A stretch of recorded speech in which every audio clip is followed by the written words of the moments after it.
Aujourd'hui, nous sommes dimanche, samedi, 25 septembre de l'an 2021. Nous sommes à la Maison de l'Inspire à Villeneuve-sur-Bélot. J'ai près de moi ma jeune sœur que vous ne pouvez pas voir parce qu'elle n'est pas, s'il te plaît, manifeste you. They cannot see you. Ah yes. Yes. Ok. J'ai ma jeune sœur Chang-Min, T-R-A-N-G, qui veut dire chevalier, qui est à mes côtés, et tenir la cloche. Donc sa concentration va m'aider à garder plus de stabilité et de paix. Nous avons notre frère Tai Benmin qui est là aussi. Hein. Nous avons sœur Sani. Et puis à l'écoute aujourd'hui, il va y avoir sœur Yanin qui va nous écouter sur son écran, hein, sur l'ordinateur qui est à sa disposition. Donc vous voyez, vous ne nous voyez pas nombreuses, mais nous sommes toutes à l'écoute pour participer à cette retraite. Vous m'entendez bien? Le son, tout. Aujourd'hui, nous allons faire un voyage dans l'amour pour changer un petit peu. Nous allons nous tourner vers nos ancêtres et rencontrer nos ancêtres. Je ne sais pas si vous sentez l'amour qui est dans mon cœur et la joie qui est dans mon cœur, mais si vous pouvez vous-même brancher sur mon cœur, je serai très contente de pouvoir découvrir l'amour ensemble. Souvent, nos ancêtres n'ont pas eu la chance de rencontrer un amour manifesté, qui se manifeste comme on rêve de le recevoir. Ils ont été élevés de façon un peu disciplinaire ou trop disciplinée. La discipline, c'est bien, c'est très bien. Mais quelquefois, ça peut être un peu excessif et ça peut laisser des traces. Avant, on élevait des enfants. Élevés. On prenait nos enfants qui étaient là et on les élevait, dans tous les sens du terme. On leur apprenait à vivre maintenant aussi, mais il y avait des règles très strictes qui sont un peu effacées dans les mailles de notre civilisation. Et donc nos ancêtres ont reçu une éducation souvent plus stricte que celle que nous recevons à l'heure actuelle. Parmi vous, il y a des personnes qui sont de ma génération et qui ont connu cette éducation. Dans certaines familles, manifester la tendresse, manifester des instants de douceur était considéré comme affaiblir l'enfant, en faire des enfants plus faibles. Je me souviens quand je posais la main sur la main de mes petits, l'un ou l'autre, notre fils, mon beau-père me disait « Tu vas pas en faire un homme hein, si tu fais ça ». Il n'y a pas de mal, vous comprenez? Il était le reflet de sa génération. Il était le descendant d'une immense lignée, comme nos parents, comme mes parents, comme les vôtres. Une immense lignée, j'ai souvent parlé de ça.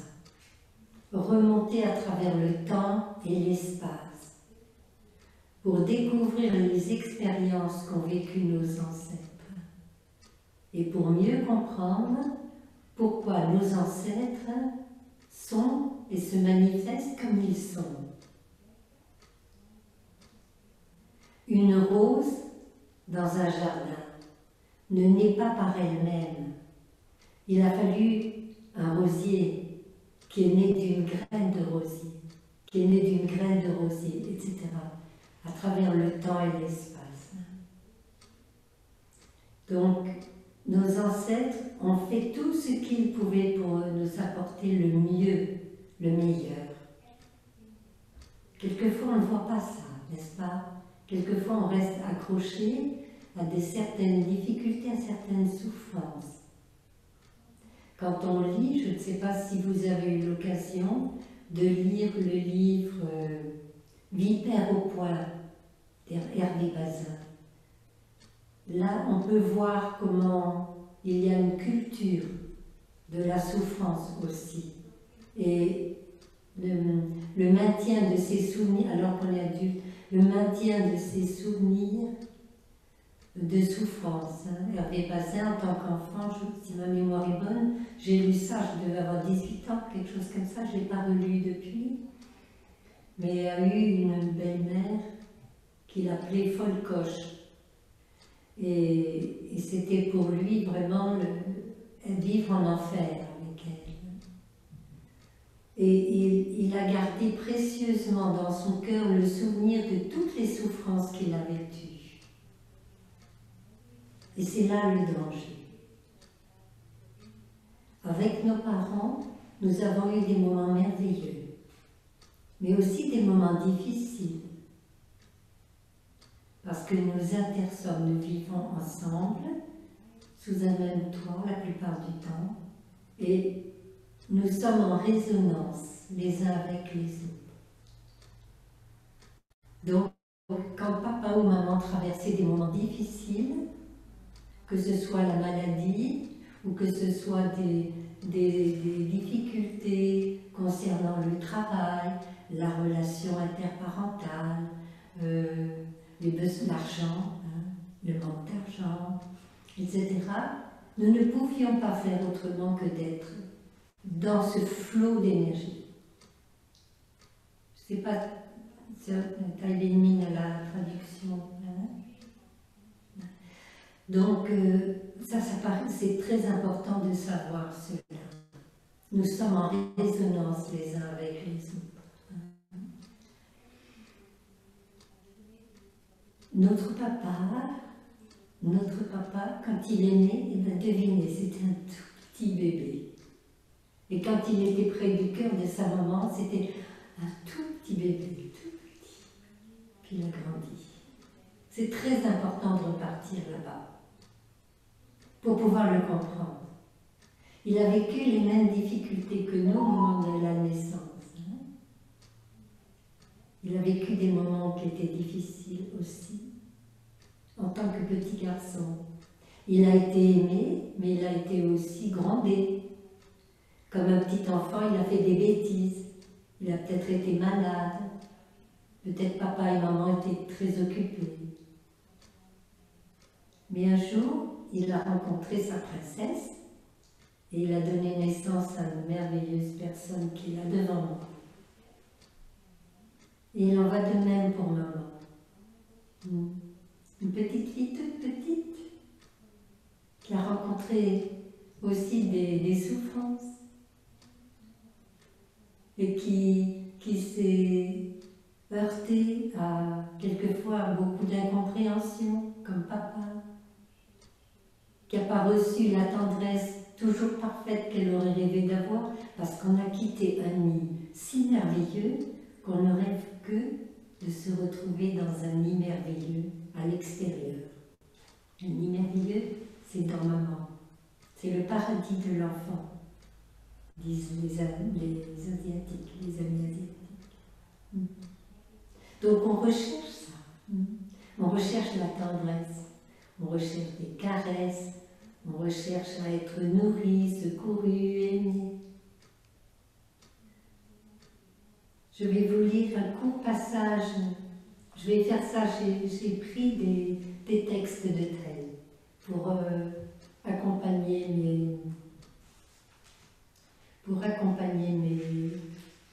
mon enseignement d'aujourd'hui. Ça ne sera pas très long, écoutez-le avec tout votre cœur. L'idée de mère est généralement inséparable de l'amour. Or, l'amour est une chose douce, tendre et naturellement délicieuse. Sans amour, l'enfant ne peut s'épanouir. Sans amour, l'adulte ne peut grandir. Ils s'affaibliront et dépériront. Nous nageons dans cet univers d'amour tendre depuis longtemps. Nous y sommes heureux sans le savoir. Et le jour où nous en prenons conscience, il est trop tard. Il y a des moments où, après une fièvre, nous avons la bouche amère et fade. Aucun mets ne semble plus flatter notre palais. C'est seulement lorsque notre maman arrive, qu'elle remonte notre couverture pour bien recouvrir notre poitrine, qu'elle pose sa main sur notre front brûlant en soupirant « Oh, mon pauvre chéri, ma pauvre chérie !» Et à cet instant, nous sommes comblés, imprégnés de la douceur de l'amour maternel. L'amour d'une mère est tellement délicieux, tout comme une banane, la canne à sucre ou le riz parfumé. Le travail du père est immense, comme une montagne, et le dévouement de la mère est intarissable, comme l'eau d'une source.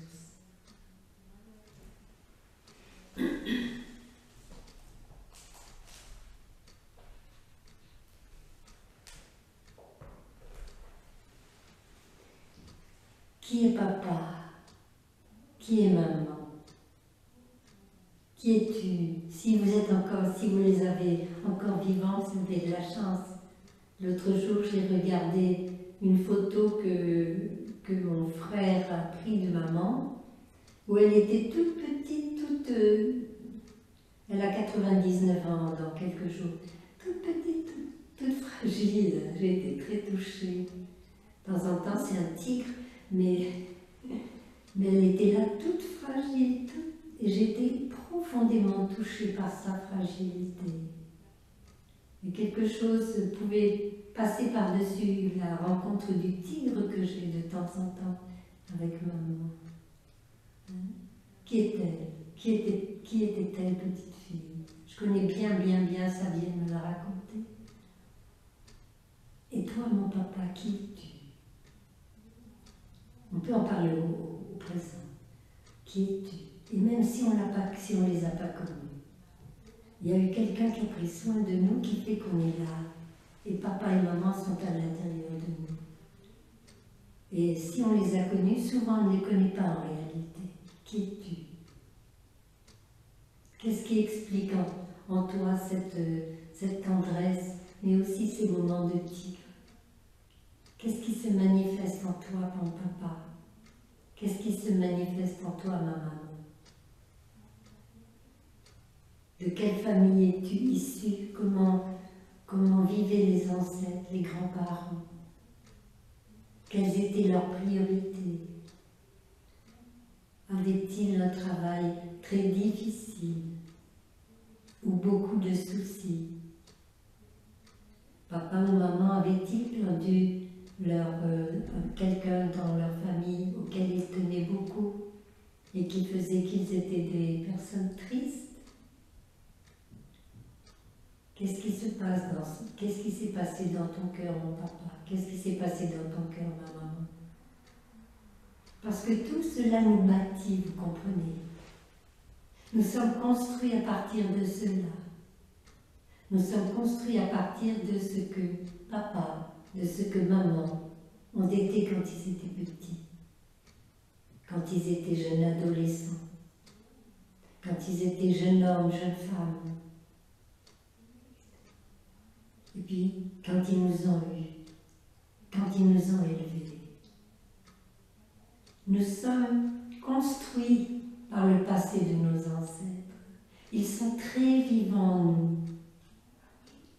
50% papa, 50% maman. 50% pas seulement du physique de papa et de maman. Ils nous ont donné un corps magnifique qui fonctionne merveilleusement bien. C'est un cadeau inimaginable. Ils nous ont donné ce merveilleux véhicule pour devenir des Bouddhas, des êtres éveillés. Alors pour parler autrement que Oui, c'est ça, des êtres éveillés. Des personnes qui vont être capables d'ouvrir leur cœur, de pardonner. Qui vont être capables de comprendre, de les comprendre dans leurs difficultés. Ils nous ont donné ce dont on avait le plus besoin. Savez-vous que lorsque nous faisons des touchés de la terre, 4 touchés de la terre, quand on prend les 5 entraînements à la pleine conscience, quand on prend les 14, quand on devient novice, quand on devient pleine shikshamana pour les saints, pleinement ordonné, il y a 4 touchés de la terre qui reviennent tout le temps. Le premier, c'est « Je touche la terre devant mes ancêtres qui m'ont donné la vie et qui m'ont élevé ». C'est le premier. Le deuxième, devant les maîtres spirituels, devant le Bouddha. Les parents passent avant le Bouddha. Pourquoi? Parce qu'ils nous ont donné ce qu'il fallait et assez de spiritualité merveilleuse pour être ici, en train de communiquer sur l'amour. Ils nous ont donné plus que ce dont nous avions besoin. Ils nous ont donné quelque chose de merveilleux. Un corps avec les 6 sens. Peut voir, même s'ils ne sont pas parfaits, je porte des lunettes. C'est pas de leur faute, mais voilà, je porte des lunettes. Donc c'est pas parfait, mais quand même.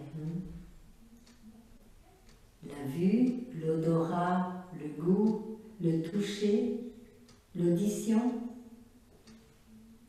le mental qui fonctionne bien, l'intelligence qui fonctionne bien, la conscience qui fonctionne bien. Ils nous ont donné tout ce dont on avait besoin. Et ils ont pris soin suffisamment de nous pour que nous puissions grandir et nous développer et devenir des adultes. Ils nous ont surveillés comme petits enfants. Ils ont veillé à ce qu'on ait à manger, à boire, à être habillés, protégés, emmenés chez les médecins. Et autres, aller à l'école, vérifier nos devoirs, passer du temps quand on a mal aux dents, qu'on ne dort pas la nuit. Ils ont été là 24 heures sur 24, sans que jamais on s'en rende compte.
Nous allons faire une courte méditation guidée, si vous voulez bien.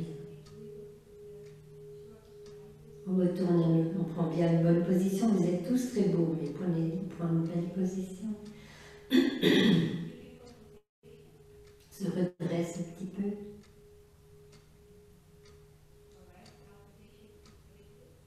J'inspire et je te vois, mon petit papa. Petit garçon, très mignon, qui me regarde en souriant. J'expire, je te souris, mon petit papa, petit garçon, très jeune.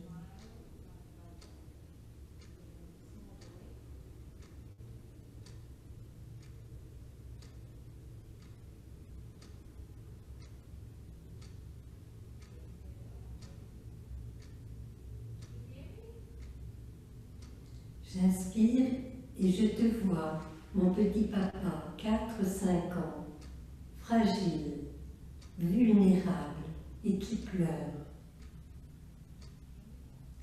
J'expire, je prends soin de toi. Je te console, petit papa, tout petit garçon fragile.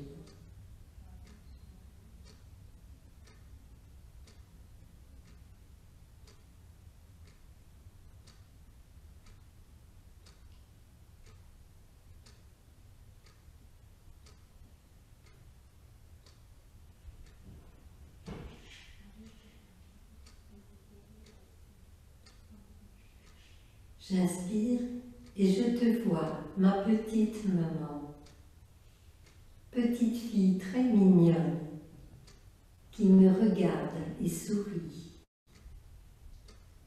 J'expire et je te souris avec amour, ma petite maman, 4-5 ans.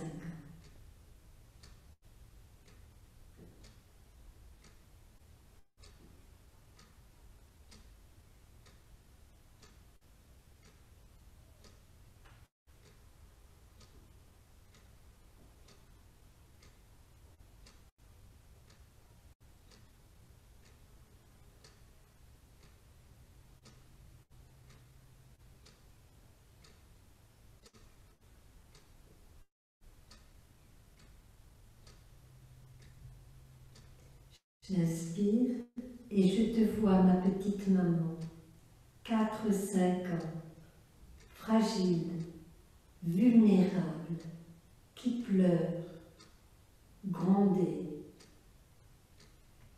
J'expire, je souris à ma petite maman, fragile, 4-5 ans. J'en prends soin, je la console.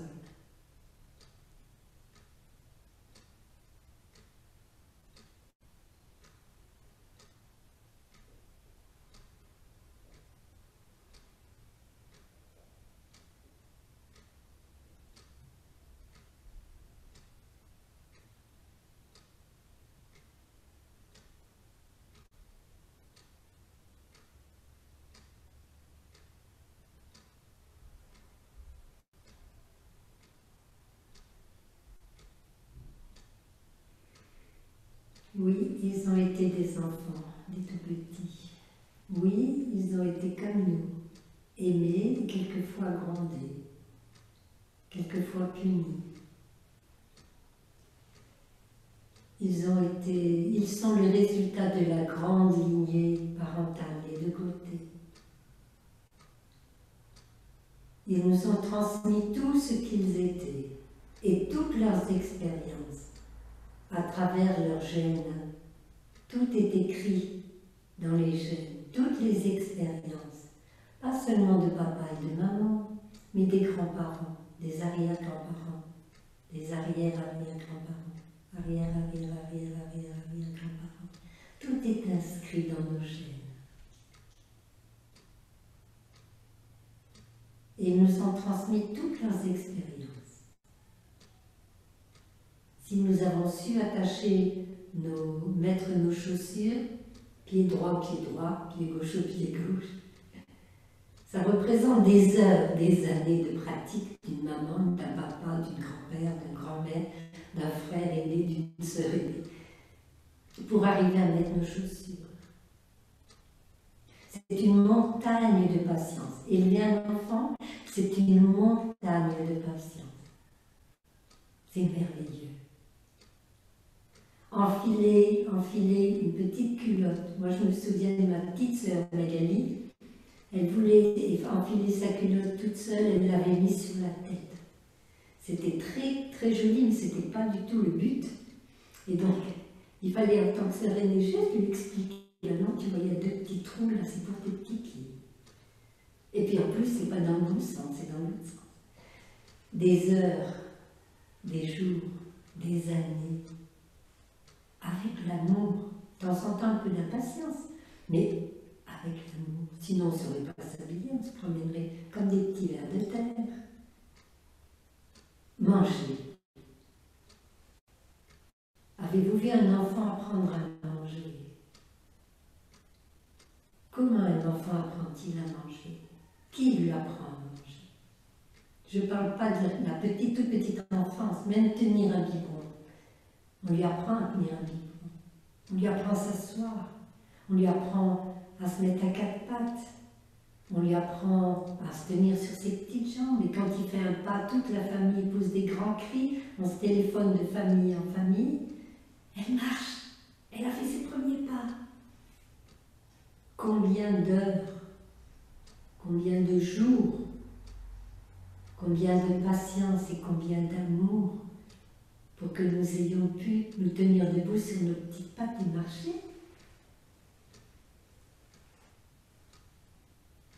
Je commence à sentir que ça résonne en vous sous forme de gratitude. Je vous remercie beaucoup. Mon cœur est en train de recevoir vos énergies de gratitude. Je suis très heureuse de ça. L'apprentissage de la lecture, l'apprentissage de l'écriture. Tout. On n'a rien inventé. Vous imaginez? On n'a rien inventé. Ça nous a tout été transmis. Et nos ancêtres, les parents, les grands-parents, et toutes les autres personnes, les oncles, les tantes, les cousins, les cousines, si on en a, tout le monde a participé. Pour apprendre à un enfant à aller aux toilettes, ça, c'est quelque chose. C'est pareil. Il y a un petit pot et on essaye de dire à l'enfant, bon, les couches, c'est pas mal, mais il y a un moment où il faut passer le pas, quoi. Tout, vous comprenez? Tout. On nous a appris à nous laver. Est-ce que vous imaginez ce que nous serions si nous n'avions pas reçu ça? Que ce soit direct, parmi vous, il y a peut-être des parents, des personnes qui n'ont pas eu leurs parents directs, soit par adoption, soit parce qu'ils ont été élevés dans des endroits où il n'y avait pas leurs parents, mais où que nous ayons été, il y a toujours eu quelqu'un qui a été un substitut et qui nous a transmis cela. C'est parce que vous avez beaucoup d'amour dans votre cœur que vous êtes là. Vous ne seriez pas là autrement. Mais qui a réveillé cet amour? Tout à l'heure, vous le disiez.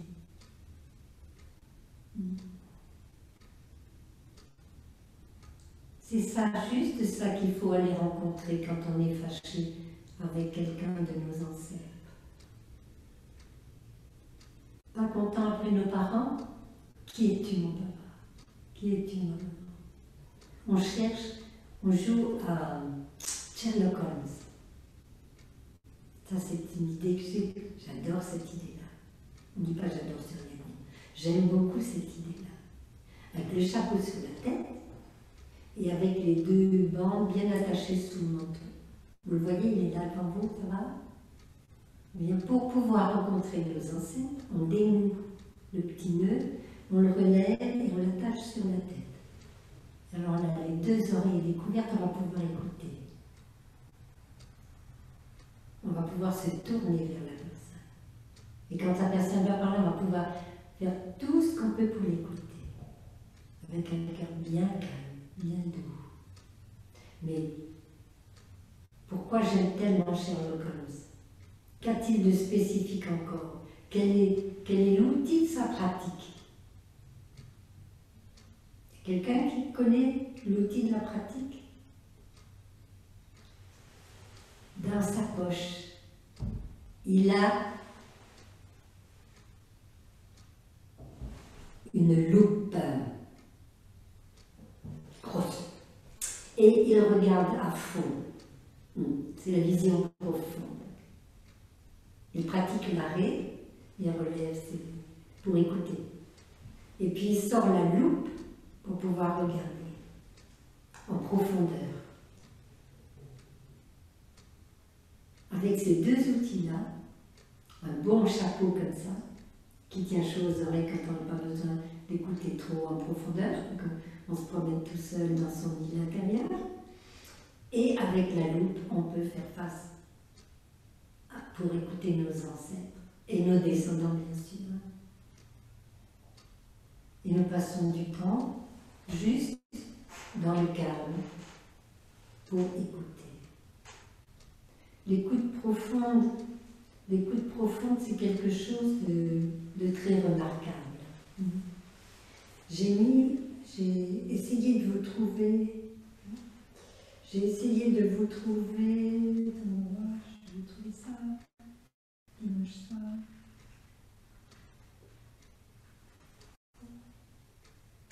Respirez avec moi en attendant.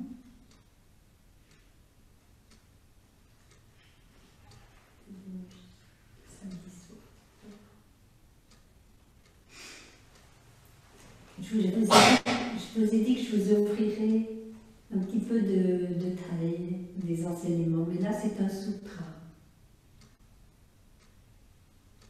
C'est le sutra du bonheur. Vous connaissez le sutra du bonheur? Beaucoup d'entre vous l'ont écouté, pas encore. Je ne vais pas vous lire tout entier, c'est très long. Et je ne vais pas vous faire perdre du temps non plus, perdre non, mais qu'on ait le temps, oh, peut-être.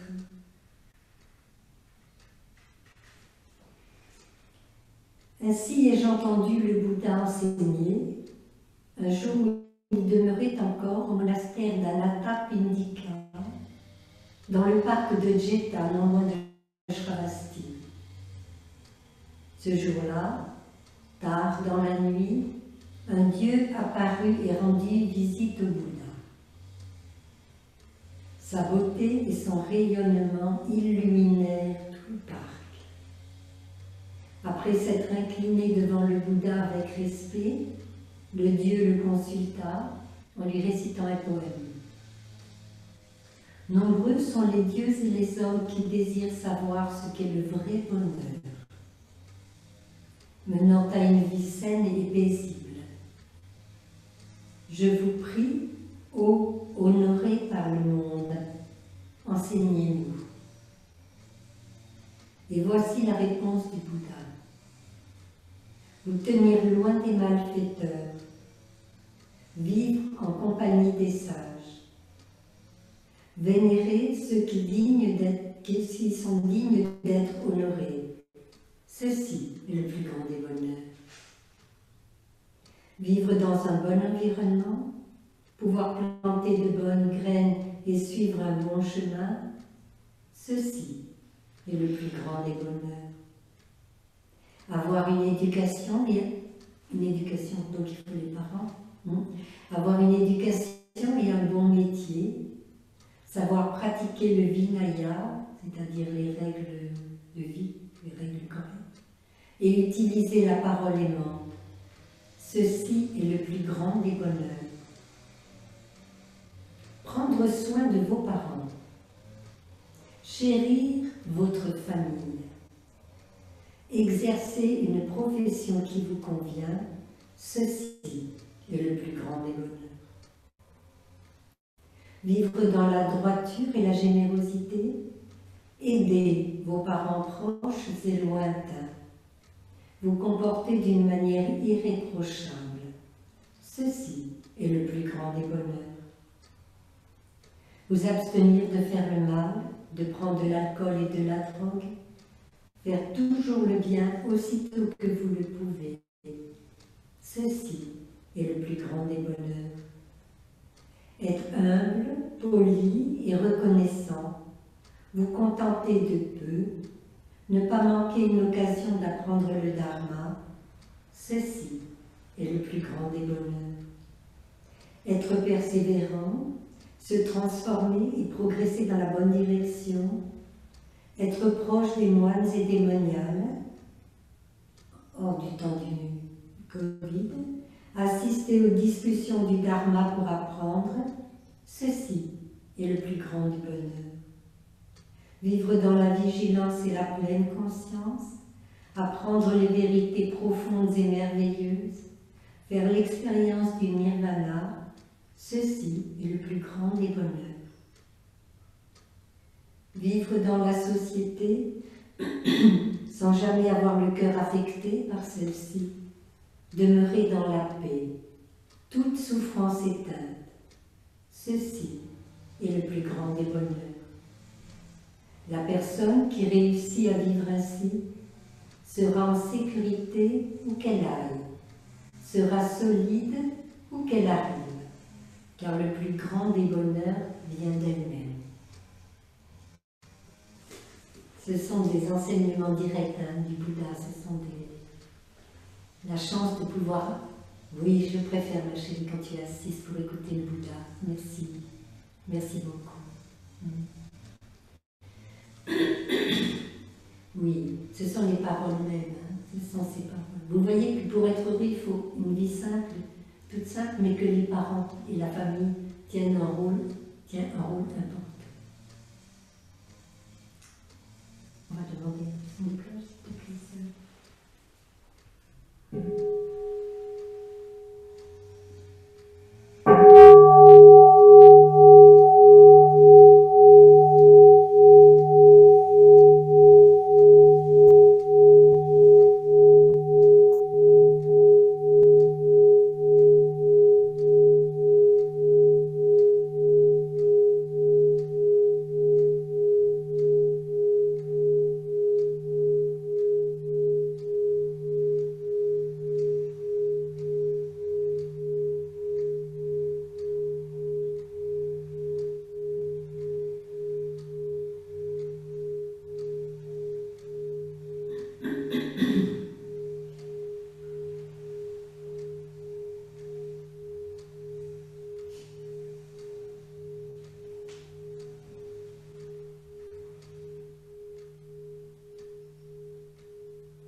Le Bouddha nous a donné un instrument merveilleux, une pratique merveilleuse pour sortir du précipice de la souffrance.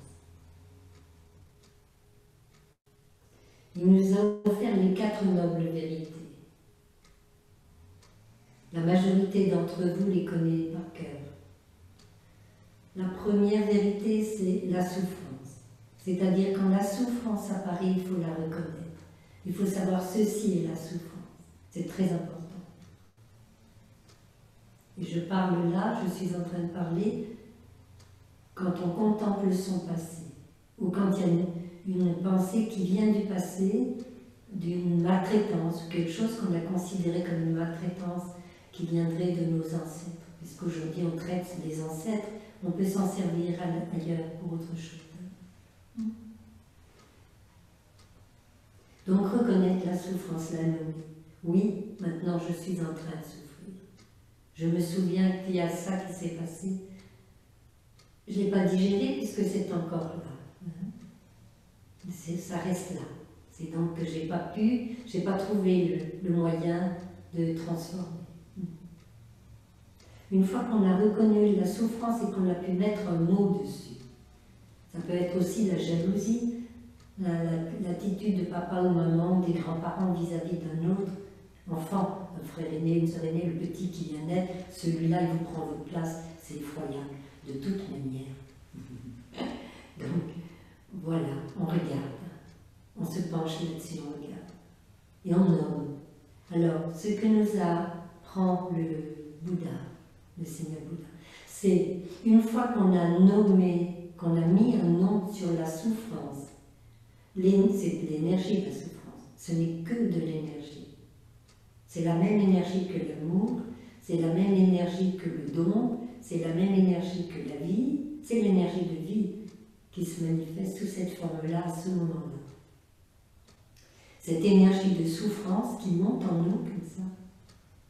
Si on peut la reconnaître, la nommer, et en prendre soin tout de suite, c'est-à-dire développer la pleine conscience et la garder posée sur ce qui est en train de se passer, sans juger ni réagir, c'est pas toujours facile, mais on essaye, elle va perdre la moitié de sa force. Donc ça sera plus facile de rester avec. Ça sera plus facile de rester en contact avec cette énergie qui nous blesse. Elle a une origine, cette souffrance, et c'est la deuxième noble vérité.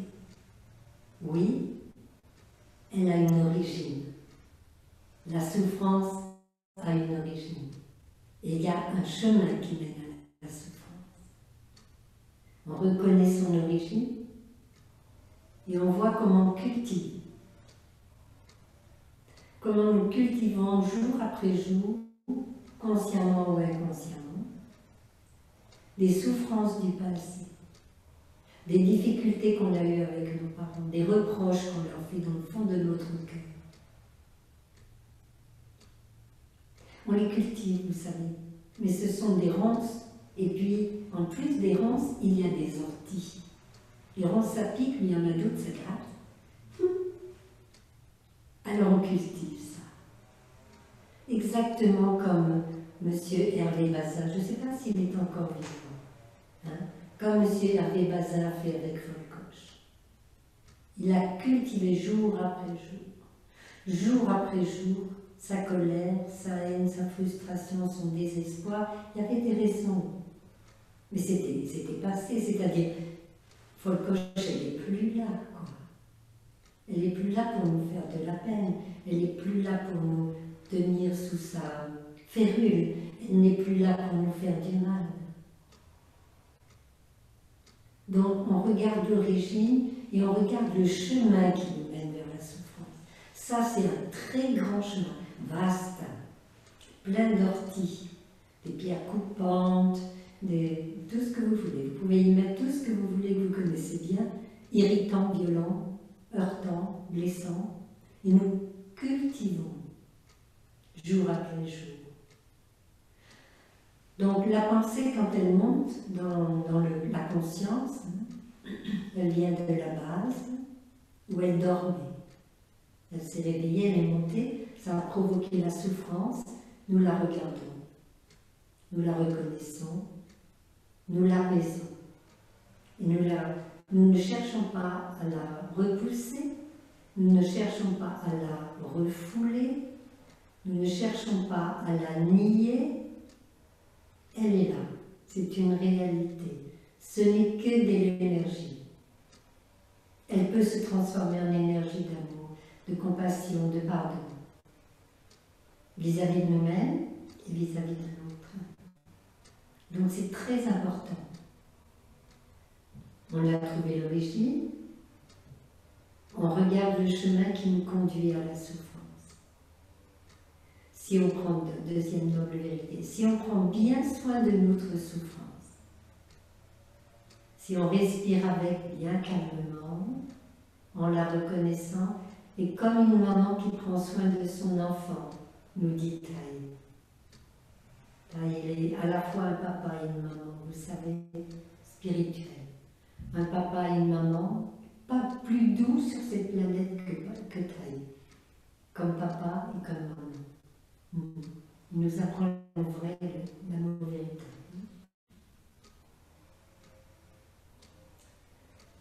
Et ça ne reste pas tout dans cette souffrance, n'est-ce pas? Surtout quand on en prend soin et qu'on ne la rumine pas, elle va redescendre tout doucement dans sa position initiale, dans la Laya Vijnana, la conscience du très-fond. Donc elle s'arrête. Vous avez remarqué que la rumination, au bout d'un moment, ça s'arrête. Et plus vous pratiquez, plus ça s'arrête vite. Alors on touche la troisième noble vérité. La souffrance peut s'arrêter. C'est une réalité. Elle peut s'arrêter. Est-ce que vous avez remarqué ça? De temps en temps, ça s'arrête. Puis il y a autre chose à la place, n'est-ce pas? Tout le monde a vécu ça, sinon vous ne seriez plus sur cette planète, hein, tellement vous auriez souffert. Donc, ok, il y a une fin à la souffrance. Ça, c'est la troisième noble vérité. Oui, il y a la souffrance, première noble vérité. Oui, il y a un chemin qui mène à la souffrance, ça c'est sûr, si je rumine, c'est parfait. Et puis, oui, ça s'arrête. Ça peut s'arrêter. Et alors la quatrième noble vérité, elle se manifeste. Et c'est comme un lotus qui s'épanouit, la quatrième vérité. Il y a, oui, il y a un chemin qui mène à l'arrêt de la souffrance, au bien-être. Il y a un chemin qui mène au bien-être. Et c'est ça que nos ancêtres n'ont pas reçu.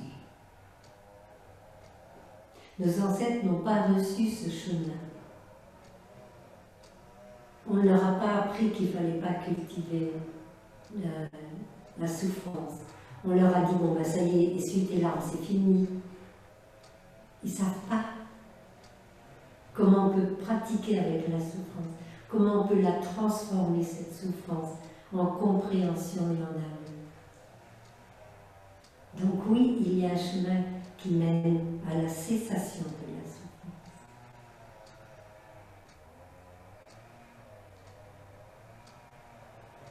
Ça résonne en vous, ça va? Ça résonne. Alors qu'est-ce qui se passe quand on a découvert ce chemin qui va vers l'arrêt de la souffrance, qui amène à l'éveil en fait, à la compréhension et à l'amour? On réalise que papa et maman n'étaient pas parfaits, c'était des êtres humains, les grands-parents, enfin, n'importe. Voilà, aujourd'hui on parle des ancêtres, hein. On réalise ça. On réalise qu'ils ont fait de leur mieux, quoi. C'est pas terrible toujours. J'emploie un langage familier, mais ça vous parle peut-être bien, il y a des jeunes ici. Alors voilà, ils ont fait de leur mieux, quoi. Ils ont essayé du moins. On ne prépare pas à être parents, vous savez. C'est une très grave lacune. Avant, oui. Avant, tout le monde vivait ensemble. Papa, maman, grand-père, grand-mère, les arrière-grands-parents, les petits-enfants, tout le monde vivait ensemble. Alors on apprenait comment faire avec les enfants. On apprenait comment les éduquer dans certaines conditions. Si les conditions étaient favorables, l'éducation était très belle. Quelquefois c'était plus difficile, mais bon. Respirez mes chéris, s'il vous plaît. Prenez le temps de respirer. Je vais vous proposer une autre pratique que le Bouddha a offert et que je pratique avec assiduité en ce moment. Il y a des pratiques, on les prend, on les utilise, enfin je parle pour moi. Il y a des pratiques que je prends, que j'utilise et j'essaie d'aller le plus profond que je peux avec. Puis je prends une autre pratique et puis je fais ça, comme ça. Et là, depuis plusieurs années, je suis avec cette pratique. Ça n'empêche pas de pratiquer le reste, bien sûr. C'est ceci est comme ceci parce que cela est comme cela. Je répète, ceci est comme ceci parce que cela est comme cela. Si ceci n'est pas, cela n'est pas.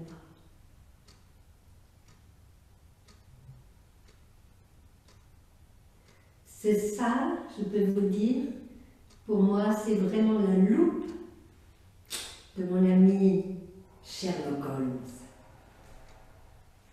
le gentleman cambrioleur.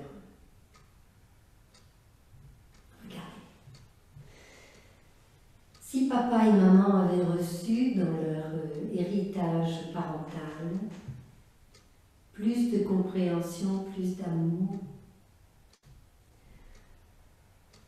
du fait du travail de grand-père ou de grand-mère, à la ferme par exemple, pour ceux qui avaient des parents qui étaient, des grands-parents qui étaient fermiers, ou agriculteurs, ou ouvriers, le travail très difficile, même physiquement. Et quand on rentrait à la maison, et que les petits vous couraient autour en criant, quelquefois il y avait des plaques qui tombaient, ou des gros cris, des gros mots. Vous comprenez?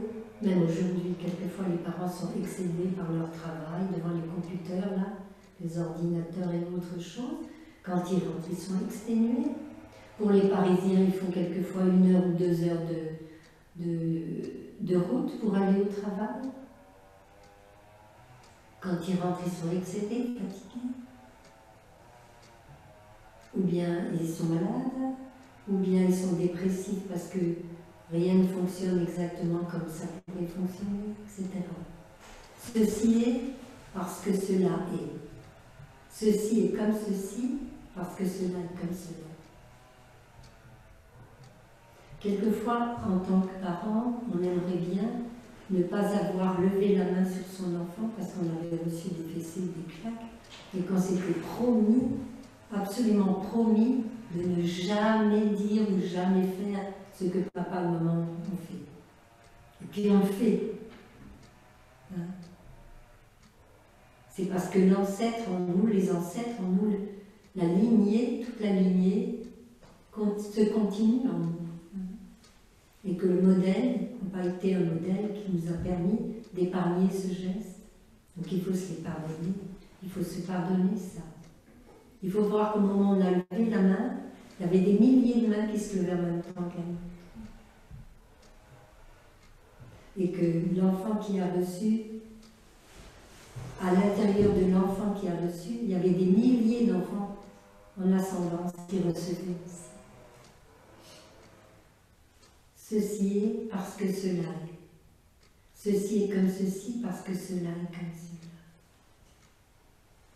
Et on reste accroché à ça, vous savez, pas à la forme, pas à la pratique, on reste accroché à cette idée qu'on a été maltraité.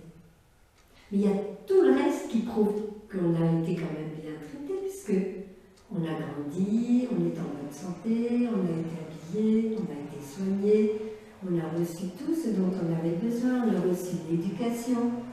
Vous comprenez? On a tout reçu déjà. Oui, il y avait ça. Et c'est pas peu, puisque ça a marqué, ça nous a marqué profondément. Mais il y avait tout le reste. Quand vous avez un panier, on vous offre un panier de fruits.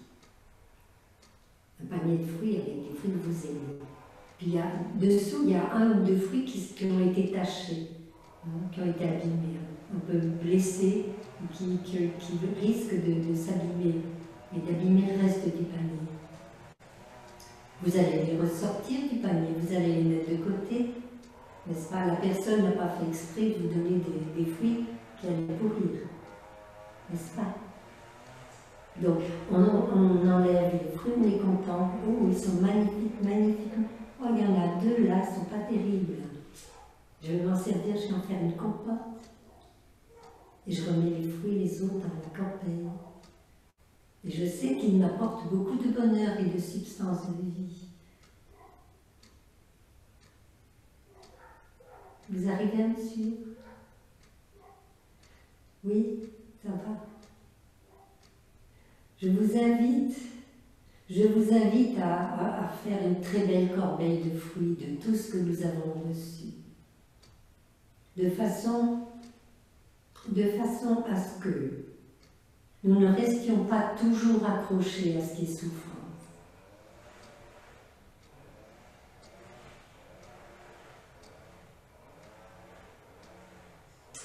J'ai eu un cas extrême.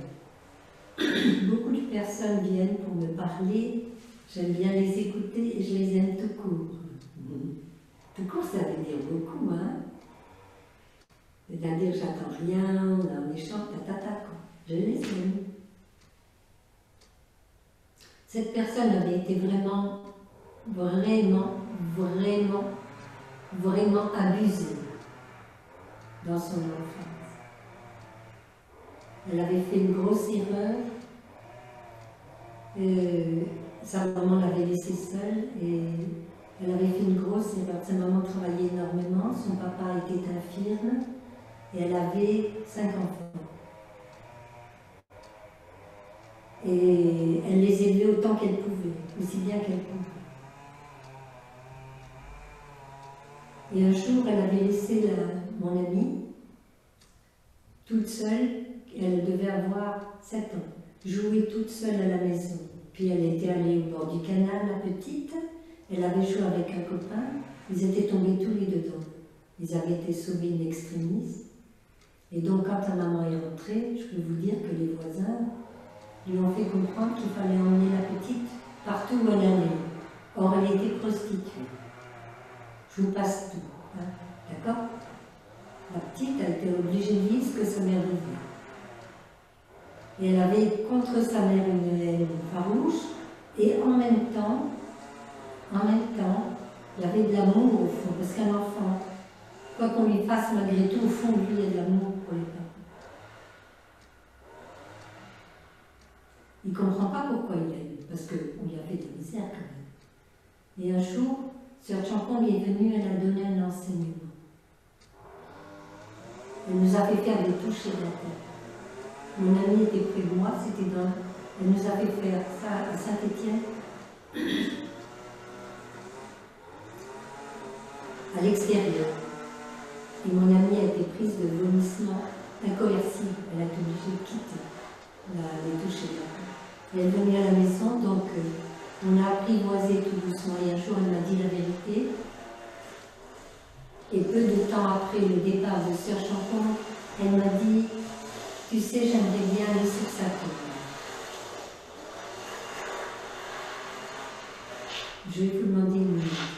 Ma sister Puliplici, this sister is getting the voice because too much noise. Merci. Je vais vous demander d'aller voir parce que vous entendez. Voilà. On va respirer ensemble.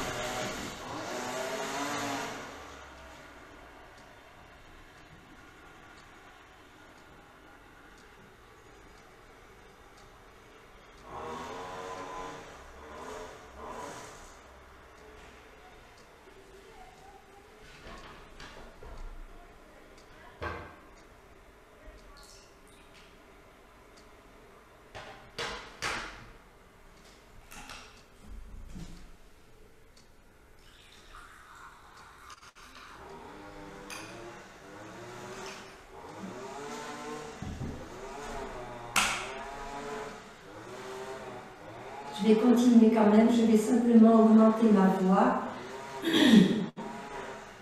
pour que vous puissiez m'entendre clairement. Est-ce que vous m'entendez clairement malgré le son? Ça va?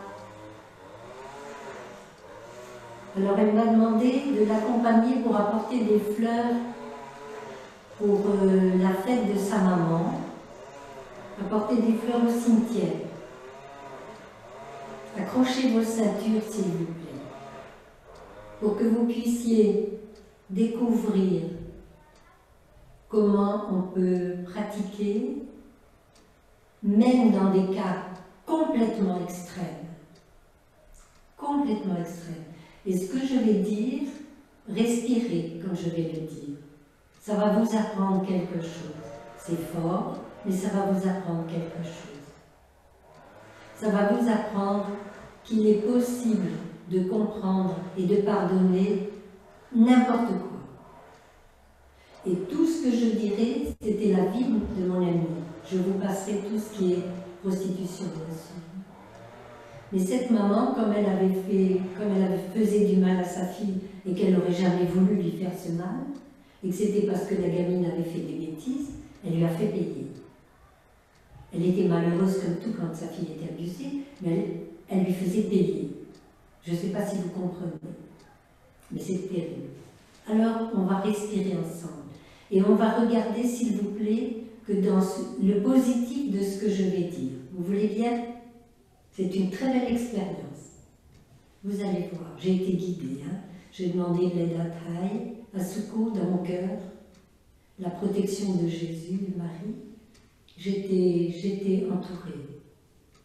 Alors nous sommes allés au cimetière. J'ai vérifié qu'il n'y ait personne quand même. C'est en plein après-midi. Vérifié qu'il n'y ait personne. Et notre amie est arrivée avec ses fleurs. Et j'ai parlé à la maman, à haute voix. Je l'ai appelée par son prénom. Elle s'appelait Juliette, cette maman. Je l'appelais Juliette. Juliette, je voudrais vous remercier parce que vous m'avez donné une amie merveilleuse. Et je dis son prénom, bien sûr. Je voudrais vous remercier de lui avoir donné naissance. Vous n'avez pas cherché à vous séparer de cet enfant avant. Donc j'ai une amie, c'est merveilleux. Et mon amie écoutait. Je vous remercie de ne pas avoir donné la mort à cet enfant d'une quelconque manière, et j'ai décrit beaucoup de manières à sa naissance. C'est merveilleux, j'ai une amie. Vous m'entendez, Juliette, j'ai une amie. Vous lui avez donné votre sein, vous lui avez donné du lait pour la nourrir. Quelle merveille! Vous l'avez lavée, vous l'avez nettoyée, vous l'avez habillée, vous l'avez protégée du froid, vous l'avez protégée du chaud, vous lui avez donné la possibilité de continuer à vivre. Merci Juliette, j'ai une amie. Mon amie, et je dis son prénom. Je vous remercie Juliette d'avoir attaché cette petite fille sur sa chaise haute quand elle était toute petite et d'avoir attaché des biberons tout autour de sa chaise. Comme ça, quand elle avait faim, elle pouvait tirer sur la corde et elle prenait le biberon, elle pouvait le boire. Je vous remercie, Juliette, parce que mon ami a toujours eu à manger. C'est merveilleux. Je vous remercie, Juliette, de l'avoir amenée chez le médecin lorsqu'elle était malade, de lui avoir appris à s'habiller, se déshabiller, à laver son petit corps. Je vous remercie, Juliette, de l'avoir envoyée en classe. Elle a appris à lire, elle a appris à écrire, elle a appris à aimer. Je vous remercie, Juliette, de l'avoir envoyée acheter du mou de chat. Vous savez, le mou, ce qu'on appelle le mou, ce sont les poumons pour les chats, et des beaux beefsteaks, parce que les beefsteaks étaient destinés à la maman, au papa, aux enfants, et le mou à mon amie. Mais elle avait quand même des protéines. Je vous remercie, Juliette, de lui avoir donné des protéines. Ça, c'est extraordinaire, vous comprenez? Ça, c'est la capacité du regard profond du Bouddha et de Jésus. Oui, elle a eu à manger, elle a eu à boire. J'ai jamais évoqué, je n'ai jamais évoqué avec elle ce qu'elle a vécu. Je lui ai dit, je sais, Juliette, que vous étiez obligée de nourrir votre famille et de pratiquer un métier qui vous dégoûtait. Je n'ai pas parlé de la petite là. Vous comprenez? Eh bien, savez-vous ce qui s'est passé? Bien sûr, il n'y avait personne dans le cimetière, c'était un miracle. Heureusement, j'aurais peut-être pas pu faire ma pratique à haute voix. Hein. Et j'ai pu la saluer, on lui a remis ses fleurs, on lui a présenté ses fleurs. Mon ami était en larmes. J'ai pris mon ami dans mes bras. J'ai respiré avec elle. Et je lui ai dit dans le creux de l'oreille, je te demande pardon, mon enfant chéri. Je ne savais vraiment pas comment faire. J'étais piégée. Ma vie m'avait piégée. J'ai pas su t'aimer comme j'aurais voulu t'aimer. Pardonne-moi. Eh bien, ça a mis un terme à la souffrance de mon amie. Elle ne m'a plus jamais reparlé de sa souffrance. C'était fini. Je n'y suis pour rien, vous me comprenez? Je n'y suis pour rien. J'ai été guidée par les pratiques que j'avais reçues de Trahi, qui venaient du Bouddha. Ceci est comme ceci, parce que cela comme cela. Si ceci n'est pas, cela n'est pas. Si la petite fille ne s'était pas trouvée seule et s'était amusée avec ce petit garçon et tombée noyé ou presque dans le canal, jamais la petite n'aurait été entraînée là-bas, jamais elle n'aurait mangé du foie, pas du foie, des poumons de poulet ou des trucs comme ça, comprenez? C'était tout lié. Ceci est comme ceci parce que cela est comme cela. Regardez votre vie avec ce regard-là. C'est la loupe de mon ami que je vous présente. Quand on compare nos souffrances avec ce qu'elle a vécu, c'est très relatif, n'est-ce pas? En général, je n'en parle pas. En général, j'évite de parler de ça. Mais aujourd'hui, nous parlons de pouvoir pardonner aux ancêtres. C'est bien ça, hein, notre sujet. On a vu toute leur beauté et on voit aussi, on peut leur pardonner tout. Tout est possible si on comprend. Ça n'effacera pas le souvenir, mais au moins on ne le cultivera plus. Donc tout doucement, dans notre cerveau, nous avons des neurones qui sont des neurones au niveau de la mémoire, qui sont stimulés par la vue, l'odorat, le toucher, le goût, l'ouïe et la pensée. Ces 6 portes d'entrée stimulent, il y a une stimulation, on voit quelque chose qui va nous rappeler ça. On pense à quelque chose qui va nous rappeler ça. On goûte quelque chose qui va nous rappeler cette souffrance. Elle monte, elle se manifeste. Là, on utilise les 4 souffrances, les 4 chemins nobles du Bouddha. Et on ne cultive pas, parce que si on cultive, plus on garde dans le mental l'événement, plus en bas ça prend de l'importance. En bas, je veux dire, dans la conscience profonde, ça prend de l'importance. Vous me comprenez? Et sur le plan neurologique, c'est une réalité. Plus la stimulation est fréquente, plus le chemin est utilisé, plus le chemin, plus c'est rapide. On n'a pas besoin de fouiller le passé, ça sort comme ça, aussi vite que ça. Donc il faut cesser de cultiver notre souffrance, s'il vous plaît. L'arrêter. Pratiquer l'arrêt de la souffrance. Offrir quelque chose de merveilleux. L'arrêt de la souffrance. Quoi que nous ayons vécu, quoi que nous ayons traversé, l'arrêt de la souffrance. L'abuseur n'est plus là. L'enfant abusé n'est plus en train d'être abusé, que dans notre mémoire. Alors pourquoi cultiver cette mémoire? Monsieur Hervé Bazin, si vous êtes encore sur cette planète, je suis disposée à vous rencontrer pour vous parler d'amour de Folcoche. C'est possible. C'est possible de guérir des souffrances du passé.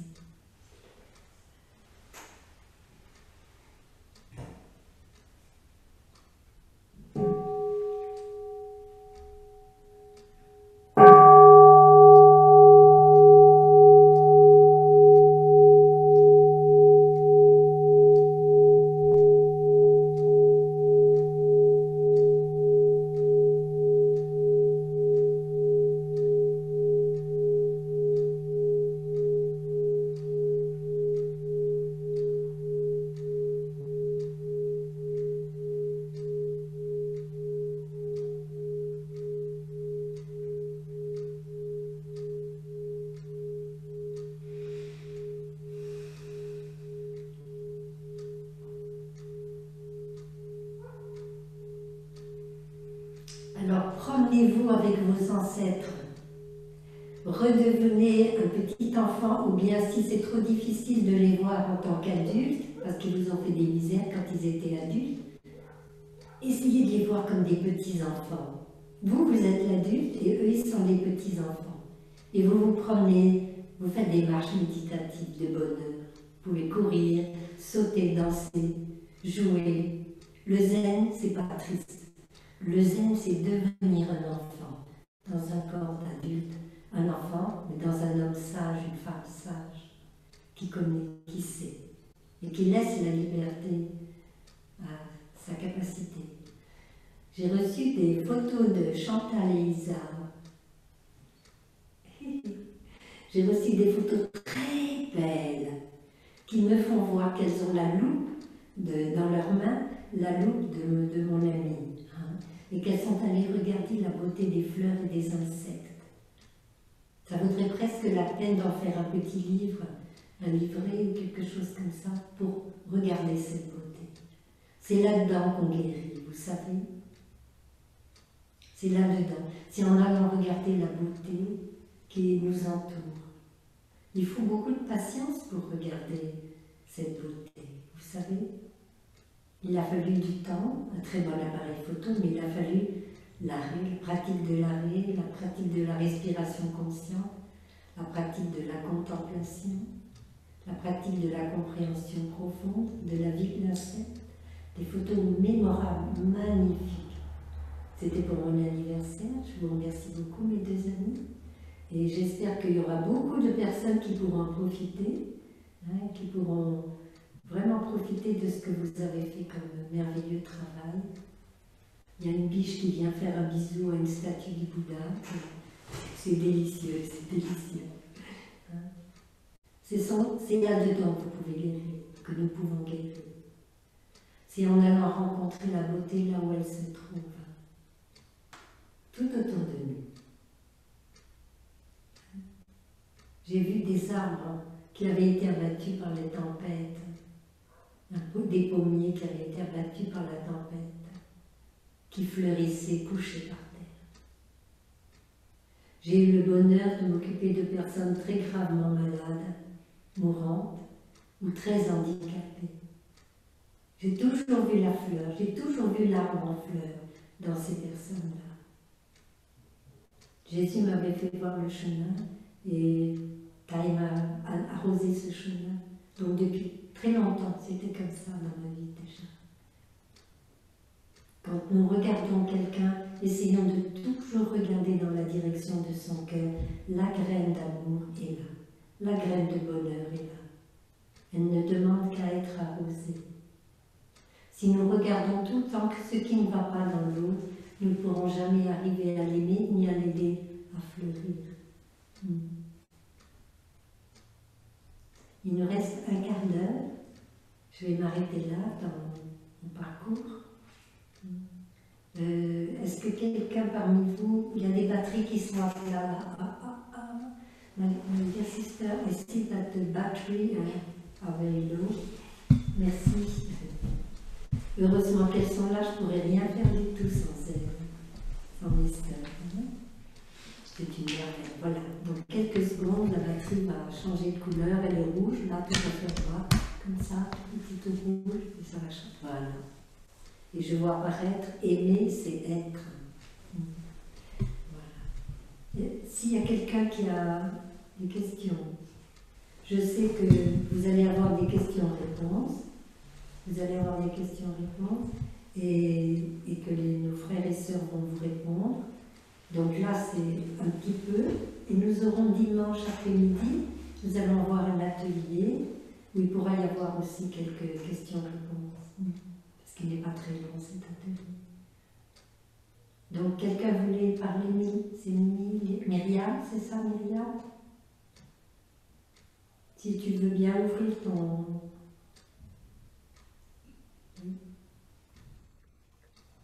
Je t'écoute, mon petit. Est-ce que vous m'entendez bien? Oui. Bonjour. Bonjour à tous. Moi, ma question c'était, j'ai retenu qu'il y avait 4 chemins nobles du Bouddha, mais j'en ai écrit que 3. Et je veux bien, si c'est possible, d'entendre les 4 chemins. Il y a 4 nobles vérités. 4 nobles vérités. La première vérité, et c'est la raison pour laquelle le Bouddha s'est incarné, est venu se manifester sur cette terre, pour arrêter la souffrance. Oui, la souffrance existe.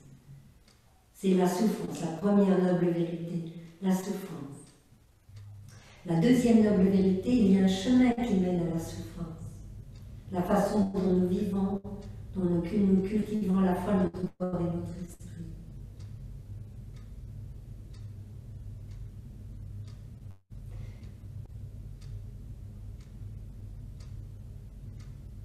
La troisième noble vérité, oui, la souffrance peut s'arrêter, on le vérifie dans notre vie quotidienne. Oui, il peut y avoir un arrêt dans la souffrance.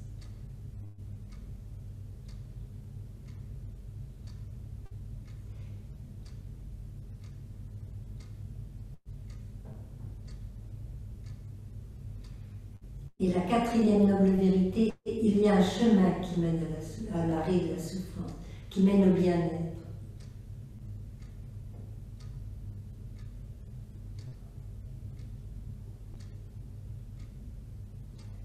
Allons, oui, j'ai fini d'écrire.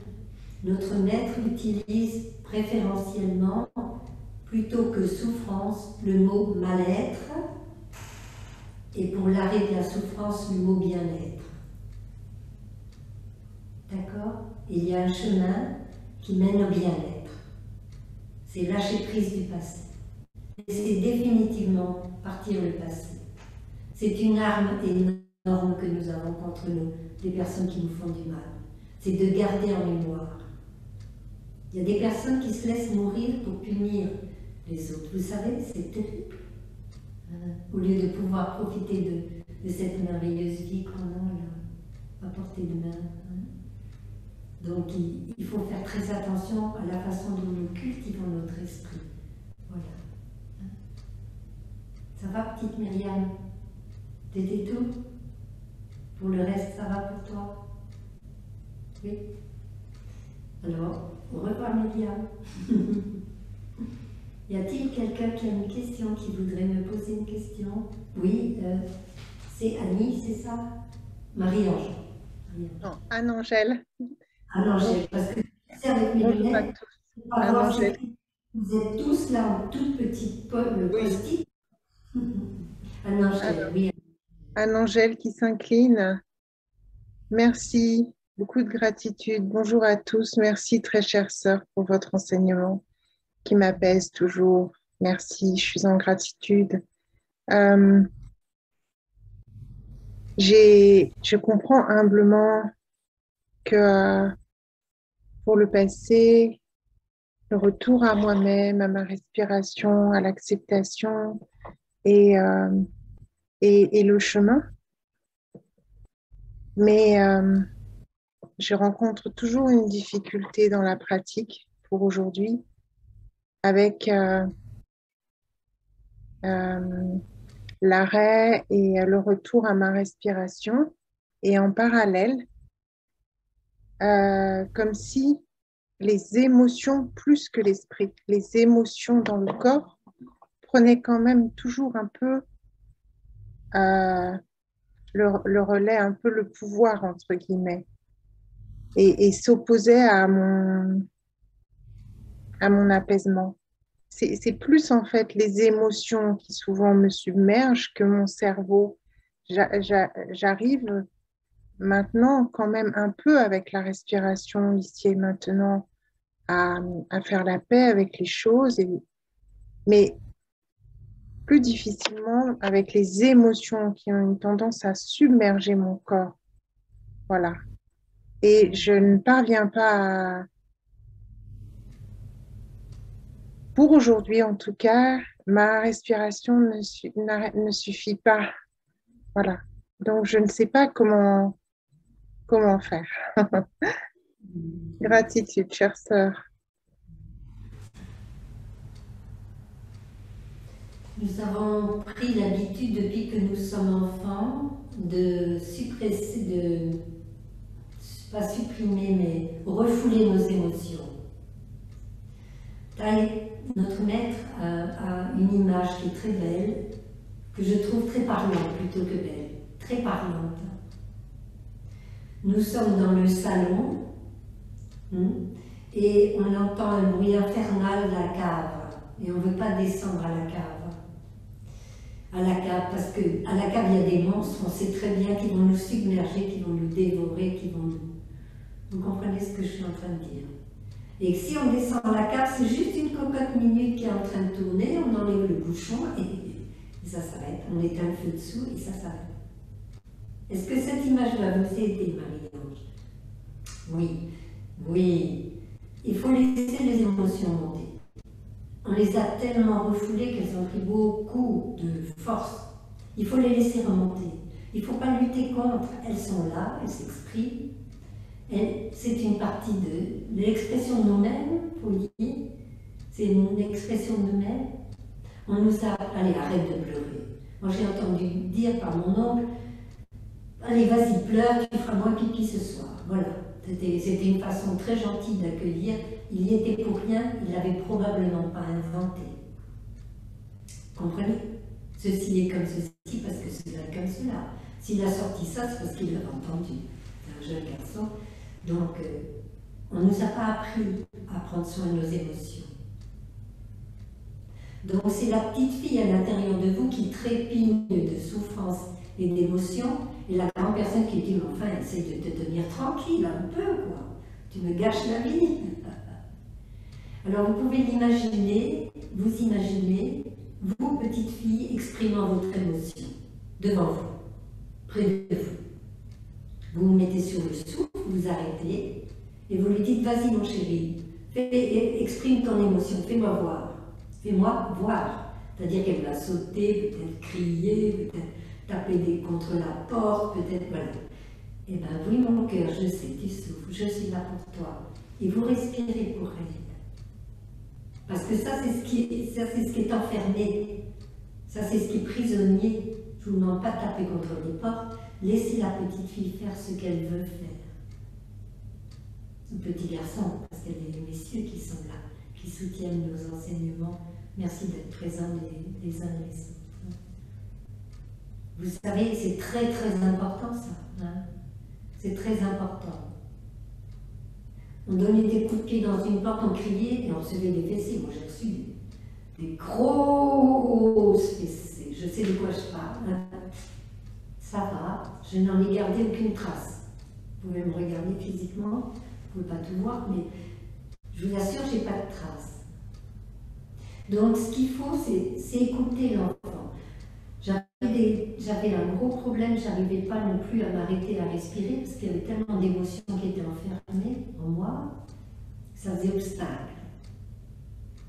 Et j'avais tellement peur de rencontrer cette petite fille enragée qu'à aucun moment je voulais y aller, quoi. Et notre maître m'a dit, Sœur Yakni, Sœur Elisabeth, j'étais là à ce moment-là, mais j'étais près de lui. Ça fait 23 ans que je suis bientôt en novembre, que je suis au village.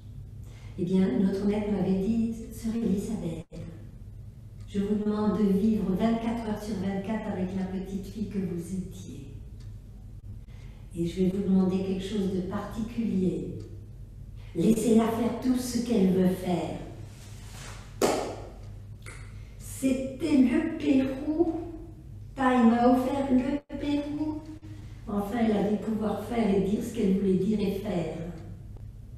24 heures sur 24. Quand je me réveillais, ah, tu es là. On m'appelait Poupette quand j'étais petite fille. Avec les cheveux tout bouclés, le petit nez en trompette, les yeux. Poupette, tu as bien dormi ce matin? Ben, tu veux pas te lever? Non. Ben, c'est là quand même, on y va. Hein. On va y aller. Hein. Dynamiser comme ça. Et puis ensuite, Taille m'avait dit, laissez-la faire tout ce qu'elle veut faire. Ne lui interdisez rien. Vous imaginez ce qu'elle a pu imaginer comme bêtise à faire? Pas trop finalement. Hein. J'ai pu guérir comme ça. J'ai pu guérir l'enfant intérieur comme ça. Grâce à elle. Hein. Et il y a des mémoires qui étaient occultées qui se sont révélées avec toute la souffrance qui était dedans. Mais j'avais ça. J'avais cette capacité que Taille avait développée en moi, m'avait aidé à développer, sur le souffle et l'arrêt. Il ne se passait rien d'autre que mon imaginaire, ma mémoire. C'est tout. Il n'y avait plus personne pour me faire du mal. Il n'y avait plus d'enfants réellement battus ou tripotés ou je ne sais pas. Il n'y avait plus ça. Vous comprenez? L'enfant était libre. La femme était libre. L'enfant était encore sous cette émotion. Mais il y avait l'homme. Comprenez? Le recul. Il y avait la possibilité de le voir sans être prise dans. Oui, il y avait l'émotion, moi je pleurais. Mais ça allait, ça n'avait rien à voir avec avant. Où j'aurais pris mes jambes à mon cou plutôt que de rester assise sur le coussin quand ces émotions arrivaient. J'ai pu laisser la petite fille grimper aux arbres, faire le cochon pendu, vous savez, se pendre avec les jambes comme ça, et laisser son corps pendant, comme ça, ou à la plus haute branche du chêne. J'ai pu faire tout ce que j'avais envie de faire quand j'étais un petit garçon manqué. J'étais libre, au point qu'un jour, j'étais avec ma maman, dans la réalité, là, in vivo, comme je dis maintenant. Il y avait une belle flaque d'eau, j'avais des bottes, je suis allée droit dans la flaque d'eau, j'ai marché dedans. Ma maman me dit, tu vas te mouiller les pieds, donc le passé était présent dans maman, et je lui ai dit, tu as remarqué maman, j'ai mis des bottes pour pouvoir patauger dans l'eau. Elle a pensé que j'étais un peu folle, mais ça ne l'a pas tellement surprise. Vous comprenez? Réapprenez à vivre, s'il vous plaît, réapprenez à être heureux. La dernière chose que je veux dire, ça concerne tout le monde.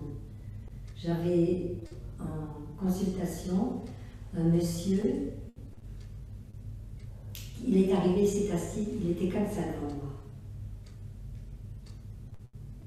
Et je me suis dit, quel beau petit garçon, comme il est bien élevé. Il était jeune encore. Et je lui dis, alors racontez-moi, alors il me parle, avec beaucoup de réserve, beaucoup de politesse, Et à la fin, une fois que j'ai tout écouté, je lui ai dit, écoutez, vous êtes venu voir un docteur, je vais vous faire une ordonnance. Il me regarde, il ne s'attendait pas à ça. J'ai dit, voilà, première chose, ne pas laisser une seule journée s'écouler sans avoir fait au moins 3 bêtises. Et rapportez vos bêtises avec joie à votre famille. Autorisez-vous à être celui que vous êtes. Amusez-vous avec votre compagne. Et au bord du trottoir, marchez en équilibre au bord du trottoir. S'il y a une petite murette qui est accessible, marchez sur la murette avec les bras étalés comme ça. Amusez-vous, s'il vous plaît. Faites de votre vie votre bonheur. Arrêtez d'être sage. Et quelques temps plus tard, j'ai reçu, il m'a remercié, il a dû penser que j'étais un peu curieuse. Je lui ai dit, invitez votre femme, mais par surprise, emmenez-la au restaurant, même si c'est seulement manger un sandwich sur le bord du lac, comme vous faisiez quand vous étiez amoureux tous les deux, ou étudiants. Allez-y, quoi. Allez-y, la vie est là. Arrêtez de vous contraindre. J'ai reçu une lettre. Cher docteur, j'ai appliqué vos consignes, je vais beaucoup mieux. Le premier jour, il avait beaucoup plu, il y avait une grande flaque d'eau. J'étais en bicyclette, je suis arrivée à fond dans la flaque d'eau. J'ai été trempée de la tête aux pieds. Je suis rentrée hilar à la maison. J'ai fait voir à ma femme ma première vraie bêtise. Et nous avons ri comme des collégiens.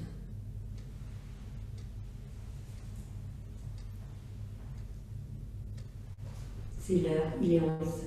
Je ne vais pas vous garder plus longtemps. Jouissez de la vie dans le beau sens du terme. La vie est belle. Alors n'hésitez pas. Vous savez, les frères et sœurs, ils rient beaucoup, ils sont joyeux. Nous pratiquons, mais nous pratiquons la joie. Nous pratiquons la culture de la joie et du bonheur. Bonne journée, à tout bientôt mes amis.